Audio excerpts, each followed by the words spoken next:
Hello दोस्तों, ये video बनाने का मेरा मकसद सिर्फ आपसे बातें करना नहीं है। कुछ चीज़ें ऐसी हैं जो देश से, समाज से जुड़ी हुई हैं। तो हमको ऐसा लग रहा था, बहुत दिन से हम ये सोच रहे थे। ऐसे तो मेरा चैनल मेरा है, वहाँ पे जो भी है सच्ची घटनाएँ हम आपको बताते हैं। तो उसका जो लिंक है हम डिस्क्रिप्शन में डाल देंगे, आप देखिएगा। लेकिन मेरा मकसद आपके सामने आने का सिर्फ ये है कि बहुत सारी चीज़ें एक ज़माने से, अगर हम अभी डिटेल में बात करने बैठेंगे तो शायद 2-3 घंटा हो जाएगा, तो इतना लंबा तो नहीं हो सकता ना। तो हम आपसे मेरा बस ये कहना था कि आपने जैसे सुना होगा कि निठारी कांड जो हुआ है, उसके जो मुजरिम हैं, वो बरी हो गए हैं। तो वो हमसे बर्दाश्त नहीं हो रहा था। हमको लग रहा था कि हम अपनी जनता से, क्योंकि जो हम सोच पा रहे हैं, बिल्कुल वैसे सोचने वाले लोग बहुत होंगे। ऐसा नहीं है कि दुनिया में सभी बुरे होते हैं। कुछ ऐसे कांड हैं, ऐसे तो न जाने कितने ऐसे कांड हैं शायद जिनके बारे में हम लोग जानते भी नहीं हैं, और न जाने क्या-क्या लोगों के ऊपर ज़ुल्म हुआ है या हो रहा है, ठीक है? जिनका ना कोई सुनवाई है, ना कोई बोलने वाला है, न जाने जिस वक़्त हम आपसे बात कर रहे हैं, इस वक़्त न जाने लोगों से क्या हो रहा होगा, न जाने लोग कितना ज़ुल्म कर रहे होंगे, न जाने कितने लोग रो रहे होंगे, न जाने चाहे जितना हो, लेकिन सोच इंसान की तो एक ही होनी चाहिए ना, अच्छी होनी चाहिए। जैसे निठारी कांड है, इतनी निर्मम हत्या, यानी बच्चों को 19 से 20 बच्चे और न जाने कितने, ये तो जानकारी में है, न जाने कितने बच्चों को उसने मारा, कत्ल किया। उसने खुद इस बात के बारे में दिया, ठीक है? और जिस घर में वो रहता था, उसका जो मालिक था, अ, उसके साथ वो गिरफ्तार हुआ। लेकिन चलो ठीक है कि इस सूरत से गिरफ्तार हो गया। 2003 का ये केस है। उसके बाद सोचिए 2003 में ये केस शुरू हुआ, इस वक़्त 2025 है।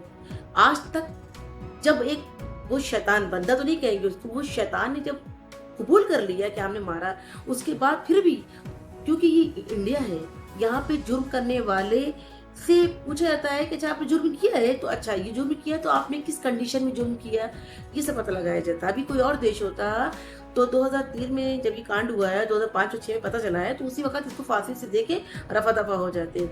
लेकिन ये इंडिया है, कहते नहीं ना शैतान होगा, वो उतना ज़्यादा लोगों के काम आएगा। अब काम कैसे आएगा? जैसे कि जो भाई, आप समझ रहे हैं हम क्या कहना चाहते हैं। इस देश में क्या होता है, जो मासूम होते हैं, जो बेगुनाह होते हैं, उनको बहुत मशक्कत करनी पड़ती है अपने जुर्म को, या बताना पड़ता है कि हाँ, फलाने ने मेरे ऊपर जुर्म किया। लेकिन जो जुर्म करने वाला होता है, जो शैतान होता है, उसको प्रोटेक्ट करने के लिए पूरी दुनिया खड़ी हो जाती है। क्यों? क्योंकि प्रोटेक्ट कौन करता है? जो शैतानों का प्रोटेक्ट वही करता है जिनको पता होता है कि ये इंसान जो है, ये शैतान जो है, ये आड़े वक़्त मेरे काम आएगा। जब हम कोई गुनाह करेंगे तो इसको पैसा दे के हम इससे कोई भी काम करा सकते हैं। ठीक है? बात समझ रहे हैं ना मेरी?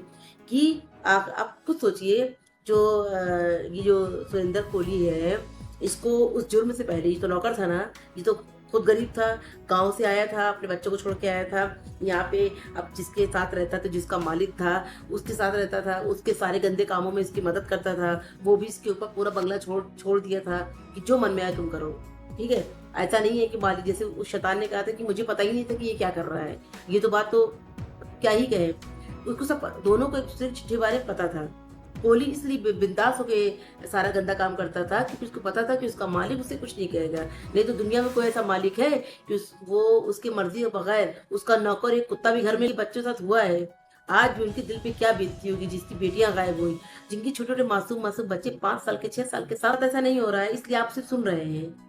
हमने अभी अपने इस एक वीडियो में ये बात बोला है कि आप एक-दूसरे की मदद करिए। जब हम लोग एक-दूसरे के लिए खड़े हो जाएँगे, हम लोग को किसी का वेट नहीं करना है। हम लोग को भी वेट नहीं करना है कि कोई आएगा, कोई नेता आएगा, हमारी मदद करेगा। कोई मदद नहीं करेगा। मदद कर तो किसकी होगी? जिसने जुर्म किया है। जो जितना बड़ा जुर्म करने वाला होगा, वो इन लोगों के लिए उतना ही समझिए मददगार साबित होगा। क्यों? क्योंकि जो नेता हैं या फिर जो और लोग हैं जो बड़े-बड़े जुर्म करते हैं, उनको पता होता है कि हम जब जुर्म करेंगे तो यही सुरेंद्र कोहली, इसी टाइप के लोग हम लोग के आड़े वक़्त काम आएँगे। अच्छे लोग का क्या करेंगे? आप खुद सोचिए, इतने गंदे लोग, इतने बड़े बलात्कारी, कातिल लोग को मदद करने के लिए लोग क्यों खड़े होते? क्यों? आज भी उसको जो बेल हुई है, क्यों हुई है? बेल होना मामूली बात है। इतने सालों से केस लड़ रहा है वो जो गरीब है। जितना बड़ा नरभक्षी होगा, जो जितना बड़ा कातिल होगा, जितना बड़ा बलात्कारी होगा, जितना शैतान होगा, वो ऐसे लोग के लिए एक तरह से बॉडीगार्ड का काम करते हैं। उनको पता है कि इनको बचा के रखो, इनको प्रोटेक्ट करो। इन्होंने इतना बड़ा कांड किया है, ये मेरे काम आएंगे। अच्छे लोग का वो क्या करेंगे? जो संविधान जिन पे कहीं ना कहीं हम लोग को लगता है कि नहीं, अगर सब कुछ बुरा हो जाएगा तो ये संविधान हमारी रक्षा करेगा। जो जज है, उनको जज क्यों बनाया गया है? जज को मतलब क्यों? जज का क्या काम होता है? अगर सारा काम वकील ही कर देगा, सही को सही, गलत को गलत कर देगा, तो अगर आपको सिर्फ बैठना ही है कुर्सी पे, तो ऐसे तो आप 12 साल के बच्चे को बैठा सकते हैं। 2 लोग की बात सुन के जो उसकी मर्जी हो वो हाँ में हाँ मर देगा। आपका क्या काम है? आप 2 लोग की बात सुन के अपने पॉइंट ऑफ व्यू से आपको ये पता होना चाहिए कि क्या सही है क्या गलत। ठीक है, आपके आत्मा में सच्चाई होनी चाहिए। आप इतने बड़े बड़े कातिलों को, जिनके सारे सबूत सामने आ गए, आप उनको रिहा कर दे रहे हैं। हम लोग को डरना चाहिए। हम लोग को, हम हिंदुस्तानियों को इस बात से बहुत डरना चाहिए कि अभी आप तक बात नहीं आई, यानी हम तक बात नहीं आई है। अगर किसी और के साथ कुछ गलत हो रहा है तो आप ये सोचकर खुश ना होइए, ये मत सुनिए इंटरेस्ट लेके कि ये तो उसके साथ हुआ है, हमारे साथ तो नहीं हुआ। ये गंदा काम किसी के साथ भी हो सकता है। हमें ये सोच गुस्सा आ रहा था, उन बच्चों के ऊपर क्या बीती होगी, क्या उसने ऐसा किया होगा, क्या गंदा काम उसके साथ किया होगा। मारने के बाद भी उसने कबूला है कि हमने मारने के बाद भी गलत काम किया। ठीक है, एक मृत शरीर जिसे कहते हैं, डेड बॉडी जिसे कहते हैं, उसके साथ गलत काम किया। उन पेरेंट्स को सोचिए जो ना बोल सकते हैं, जिनको पुलिस वाले ही भगा रहे हैं कि चलो हटो यहाँ से जाओ, क्या बीती होगी। क्या हम लोग इंसान कहलाने लायक हैं? हम लोग ऐसे देश में रहते हैं जहाँ पे कातिल खुले घूम रहे हैं, लोग किसी को भी जला दे रहे हैं, मार दे रहे हैं, काट दे रहे हैं, और किसी को कोई फर्क नहीं पड़ रहा है। ठीक है, हमारा इस केस को बस पॉइंट बनाने का ये काम था कि आप अपनी आंखें खोलिए, आप एक दूसरे की मदद करिए। आप अगर अपने बच्चों को बचाना चाहते हैं तो आप पूरे देश में, आप कहीं भी रहते हो, अगर आप सिर्फ अपने बच्चों को मत प्रोटेक्ट करिए, सारे बच्चे किसी के साथ कोई भी गलत करे किसी गली नुक्कड़ पे, तो आप खिलाफ उसकी आवाज़ उठाइए। जिस दिन आप हम सब एक दूसरे के लिए आवाज़ उठाना शुरू कर देंगे, तो याद रखिए कि हम लोग अपने बच्चों की फिक्र करने की जरूरत नहीं है। सबको शक की निगाह से देखिए, हर एक इंसान को शक की निगाह से देखिए।